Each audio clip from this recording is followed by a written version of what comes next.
Good morning students, how are you? I hope all are fine. बेटा आज हम कक्षा 4 सारांश बुक का पाठ नंबर 9 पढ़ेंगे। क्या नाम पाठ का? मेरी डायरी से। इसमें डायरी लेखन के विषय में बताया गया। बेटा लेखक क्या है? लेखक अपनी डायरी के विषय में बताता है। उसने एक यात्रा का वृतांत इस डायरी में किया है। लेखक था जो इसके वो क्या करते थे, पूरे दिन प्रतिदिन अपनी क्रियाओं को, जो दिन की सारी क्रियाएं थी, शाम को सोने से पहले अपनी डायरी में नोट करते थे। तो इसमें एक डायरी के विषय में बताया गया। डायरी लिखने की अच्छी हैबिट होती है बेटा। लिखने से क्या होता है, हमें लिखने की क्रिया, लिखना आता है, हर चीज, सेंटेंसेस, हर चीज का पता चल जाता है डायरी से। और कोई भी इम्पोर्टेंट थिंग, कोई भी चीज हुई है आपके साथ दिन में, कोई भी क्रिया हुई है जो आपको स्मरणीय रखनी है, तो इसलिए भी डायरी लिख सकते हैं। तो इसमें क्या है, इसमें लेखक बताता है कि मैं प्रतिदिन अपनी क्रियाओं की जो पूरा दिन क्रियाएं करता हूँ, काम करता हूँ, जो मेरे साथ कोई भी घटना घटी है, अच्छी है या बुरी है, वो शाम को सोने से पहले अपनी एक डायरी बना रखी है, उसमें लिखता है। चलो पढ़ते इसको। मैं प्रतिदिन रात्रि के समय सोने से पहले डायरी लिखता हूँ। लेखक बताता है कि मैं प्रतिदिन हर रोज रात्रि के समय सोने से पहले अपनी डायरी लिखता हूँ। इसमें दिन भर में घटित घटनाओं, अनुभवों का संक्षेप में वर्णन करता हूँ। इस डायरी में वो क्या करता है, प्रतिदिन जो घटना घटी है उसके साथ, अच्छी या बुरी, और अपने अनुभव, अपने विचार संक्षेप में उस डायरी में लिखते हैं। मेरी डायरी मेरी अमूल्य धरोहर है। वो क्या कहता है, मेरी डायरी जो है, जिसका कोई मोल नहीं है, जिसकी कोई कीमत नहीं है, वो मेरी धरोहर है, मेरी चीज है। अभी एक सप्ताह पूर्व ही मैं राजस्थान में झीलों की नगरी उदयपुर की यात्रा पर गया था। फिर बताता है कि अब एक सप्ताह पहले ही राजस्थान में गए थे वे घूमने के लिए, उदयपुर में। वहां मैंने 3 दिन आनंद पूर्वक बिताए। वहां क्या कहता है लेखक, वहां मैंने अपने 3 दिन बहुत ही इंटरेस्ट से बिताए। उन्हीं दिनों की स्मृतियों का अंकन यहाँ हुआ है। उन्हीं दिनों की, जो घूमने गया था राजस्थान, तो उन चीजों की यादों का, स्मृतियां होती हैं, यादों को लिखित रूप में अंकन मीन्स लिखा है। किसमें? डायरी में। ये डेट लिखी है 25 अक्टूबर की। तो ईयर क्या था, उस दिन क्या हुआ लेखक के साथ, देखो। दिन भर की थका देने वाली यात्रा के उपरांत रात्रि के 8 बजे उदयपुर पहुंचा। जब वो राजस्थान की घटना का, जो घूमने की हुआ थी, तो उसका वर्णन करते हुए बताता है कि जब वो जहां रहता था लेखक, वहां से वो राजस्थान गए, उदयपुर गया, तो उसके विषय में बताया गया कि दिन भर यात्रा करने के बाद, उपरांत मीन्स के बाद, रात के 8 बजे उदयपुर पहुंचा। यहाँ मेरे मामा जी रहते हैं। लेखक बताता है यहाँ उसके मामा जी रहते हैं। जब मैं उनके घर पहुंचा तो वे मुझे देखकर बहुत खुशी हुए। गरिमा और धवल को बहुत दिनों बाद देखा। गरिमा और धवल कौन है? उनके मामा जी के बच्चे। अब वे बड़े हो गए हैं। पहले लेखक बताता है कि पहले वे छोटे थे, अब वो बड़े हो गए हैं। मुझे अपने घर आया देखकर वे विशेष रूप से उत्साहित हुआ, प्रसन्न होना। हाथ मुंह धोकर रात्रि का भोजन सभी ने मिलकर एक साथ किया। भोजन के उपरांत अगले दिन सैर सपाटे का कार्यक्रम तय किया। पहले क्या किया, रात का भोजन किया, और भोजन करने के बाद उन सब ने क्या प्रोग्राम बनाया नेक्स्ट डे, अगले दिन घूमने का। 10 बज रहे हैं, पलकें भारी हो रही हैं। मैं सभी को शुभ रात्रि कह के सोने जा रहा हूँ। 10 बज चुके थे और क्या था, उसको नींद आने लगी थी। पलकें भारी होना, नींद आना, और वो सबको शुभ रात्रि बोलकर, गुड नाइट बोलकर सोने चला गए। आगे आज मामा मामी तथा गरिमा धवल के साथ झीलों की नगरी देखी। यह यात्रा फतेह सागर से शुरू हुई। कहां से शुरू हुई? फतेह सागर से। फतेह सागर एक बहुत बड़ी झील है जिसे पाल बांधकर बनाया गया है। झील के बीचों बीच टापू की तरह दिखाई देने वाला एक उद्यान का अर्थ है बगीचा है। नाम है नेहरू उद्यान। कौन सा उद्यान है? नेहरू उद्यान। हम नाव में बैठकर नेहरू उद्यान पहुंचे। उद्यान के प्रवेश द्वार पर बनी है 2 बड़ी बड़ी मछलियां। जो बाग था, उद्यान है, जो बगीचा है, उसका नाम है नेहरू उद्यान, और उसके मेन गेट पर क्या बनी है? 2 बड़ी बड़ी मछलियां। सामने बनी है एक औरत की मूर्ति, और सामने एक औरत की मूर्ति बनी है। राजस्थानी गहने और पोशाक पहने, वो जो औरत की मूर्ति बनी है उसमें उसको राजस्थानी लुक दिया है। उसके हाथों में है गंगा सागर। मुझे ऐसा लगा जैसे कि कोई सचमुच की स्त्री पानी पिला रही है, किंतु गरिमा और धौल को मुस्कुराते हुए देखकर मैं तुरंत सब कुछ समझ गया। इसमें लेखक बताता है कि मुझे ऐसा प्रतीत होता है कि सच में ही कोई औरत पानी पिला रही है, लेकिन क्या था, गरिमा और धौल वो हमेशा वहां आते जाते होंगे, उनको तो पता था। वो पहले ही उसे देखकर हंसने लगे। तो उस चीज को देखकर लेखक ने क्या समझा कि हाँ, ये नकली है, मूर्त है, कोई स्त्री नहीं है। वहां निकट ही बना है नाव के आकार का एक होटल। नाव के आकार में एक होटल बना हुआ है वहां पे। यह चित्रों से सज्जित है, चित्रों से सजा हुआ है। हमने यहाँ कुल्हड़ों में चाय पी। कुल्हड़ होते बेटा मिट्टी के कपों की तरह होते हैं, ये उनमें चाय पी। यहाँ से कुछ दूरी पर चेतक पर सवार महाराणा प्रताप की मूर्ति दिखाई दी।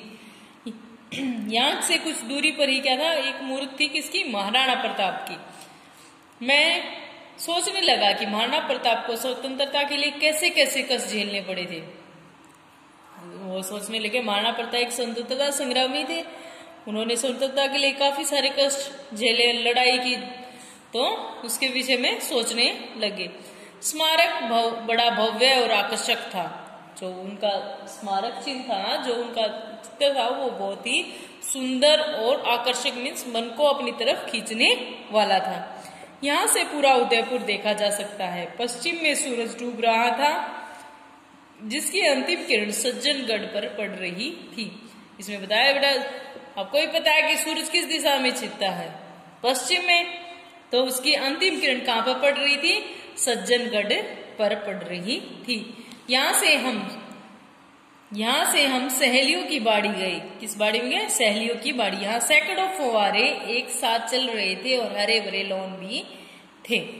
यहाँ हमने एक सम्मिलित फोटो भी खिंचवाया। सम्मिलित फोटो, इकट्ठे होकर फैमिली फोटो बोलते हैं, वो क्या किया? फोटो खिंचवाया। कहाँ पे खिंचवाया? ये सहेलियों की बाड़ी में, ये एक जगह का नाम है। सुखाड़िया सर्कल पहुंचते पहुंचते अंधेरा हो गया था। उस समय भी सैलानियों की भीड़ जुटी हुई थी। इतना बड़ा फुवारा मैंने पहले कभी नहीं देखा था। मुझे गाइड ने बताया कि एक ऐसा फुवारा इटली की राजधानी रोम में भी है। ये क्या है? सुखाड़िया सर्कल पर एक क्या है? बहुत बड़ा फुवारा है। और जो गाइड होता है, गाइड क्या आता है? ये बताता है कि गाइड किसी जगह के दृश्य के विषय में बताता है कि यहाँ ये है, या फिर वहां से घुमाता है उसको। तो उस गाइड ने उसको बताया कि ऐसा ही फुवारा इटली की राजधानी रोम में भी है। यह फुवारा जलाशय के बीचों बीच बना हुआ है। फुवारे से झरती हुई रंगीन रोशनी की लहरियां मनमोहक दृश्य उपस्थित कर रही थी। मन को मोह लेने वाला, मन को खुश कर देने वाले चित्र दृश्य प्रस्तुत कर रही थी। अब रात हो चली थी। हम घर लौट आए, रात्रि भोजन कर विश्राम करने चले गए। इसके बाद बेटा नेक्स्ट अगले दिन की बात होती है 27 अक्टूबर को। क्या था? आज का दिन भी झीलों और महलों को देखने में बीता। सुबह सुबह हम पिछोला झील पहुंच गए। कहाँ पहुंचे? पिछोला झील। झील की पाल पर राजमहल बना हुआ है। क्या बना हुआ है? राजमहल। महल के मुख्य द्वार पर उगते ही सूर्य का चिन्ह है। महल का जो मेन गेट है, महल का जो मुख्य द्वार है बेटा, उस पे उगता हुआ सूरज का चिन्ह बना हुआ है। किस पे? इस राजमहल पे। गरिमा ने बताया ये मेवाड़ का राज्य चिन्ह है। मेवाड़ का राज्य चिन्ह क्या हुआ है? सूर्य, उगता हुआ सूर्य। यहाँ लिखा है, जो दृढ़ राखे धर्म को तई राखे करतार। इसे पढ़कर महाराणा प्रताप की याद हो आई। वह स्वतंत्रता के लिए लड़े, जंगलों में घूमे, धर्म की रक्षा की, वे सचमुच महान थे। यहाँ अनेक महल हैं। राणा जी का महल, जनाना महल आदि। कौन कौन से महल है? राणा जी का महल, जनाना महल आदि। अद्भुत मीन्स अनोखा, अनोखा या अनोखी, अनोखी सुंदरता है इनकी। कौन से? इन महलों की सुंदरता बहुत ही अनोखी है, बहुत अच्छे कारीगरों ने इनको बनाया है इनकी। तो इसमें बताया कि इन महलों को देखते ही मीन्स मन आकर्षित हो जाता है। पिछोला झील के बीचों बीच जग मंदिर और जग निवास है। पिछोला झील के बीचों बीच क्या है? जग मंदिर और जग निवास। कहा जाता है कि जग निवास में शाहजहां के बेटे खुर्रम ने शरण ली थी। किसने ली थी? शाहजहां के बेटे खुर्रम ने। ऊंचा राणा जी रा गोखड़ा रे नीचे पिछोला री पांव गाती हुई स्त्रियां निकल गई। वहां से स्त्रियां क्या है? गीत गाती हुई निकल रही थी। दोपहर को गुलाब बाग पहुंचे, गुलाब ही गुलाब, भांति भांति के गुलाब। दोपहर के समय वह कहां पहुंचे? गुलाब बाग। गुलाब बाग में क्या था? अनेक प्रकार के गुलाबों के फूल थे। यहाँ चिड़ियाघर भी है। देश के कोने कोने से लाए गए पशु पक्षी, अन्य वन्य जीव, बाघ भागिन, बंदर, भालू, चीते, बारहसिंगे, हिरन, नीलगाय आदि सभी यहाँ हैं। यहाँ पे क्या है? चिड़ियाघर भी है। चिड़ियाघर में अनेक प्रकार के, अनेक तरह के पशु और पक्षी हैं जो अनेक जगह से लाए गए हैं। यही बाग की सैर कराती है बच्चों की रेलगाड़ी। बच्चों को इसमें बैठना बहुत अच्छा लगता है। इसी बाग में क्या है? बच्चों की खिलौना गाड़ी है, बच्चों की रेलगाड़ी। जो खिलौना गाड़ी होती है उसमें क्या है? बच्चे खेलते हैं। अब सर्दी बढ़ने लगी, हम घर लौट आए, कल सुबह अजमेर जाना है। शाम के समय वह सर्दी की वजह से घर पे लौट आए और कल अगले दिन का उन्होंने प्रोग्राम बनाया कि कल अजमेर जाना है। बहुत कुछ देखा, फिर भी कितनी ही चीजें बिना देखे रह गई। गर्मियों की छुट्टियों में फिर आऊंगा। यह यात्रा स्मरणीय बनकर रह गई। यादगार, स्मरणीय का अर्थ होता है यादगार। लेखक इसमें बताता है कि मैं कितना घूम लिया लेकिन फिर भी बहुत सारी चीजें, उदयपुर इतना बड़ा है कि उसमें फिर भी बहुत सारी चीजें रह बच गई जो मैंने नहीं देखी। तो लेखक के मन में विचार यह था कि गर्मी की छुट्टियों में फिर से आऊंगा और फिर सब जगह देखूंगा। उसकी यह यात्रा उसके मन में एक यादगार बनकर रह गई। इस प्रकार से उसने ये सारे वृत्तांत अपनी डायरी में लिखा है कि किस तरह से मैंने यह यात्रा की, क्या क्या हुआ और क्या चीज देखी, वहां मैंने कैसा महसूस किया। इससे पता चलता है कि लेखक क्या है, अपने प्रत्येक दिन के विचार अपनी डायरी में लिखता है। अब इस लेसन को पढ़ना बेटा, कहीं कोई डिफिकल्ट वर्ड है तो उस पर अंडरलाइन करना और बार बार पढ़ के देखना। Thank you.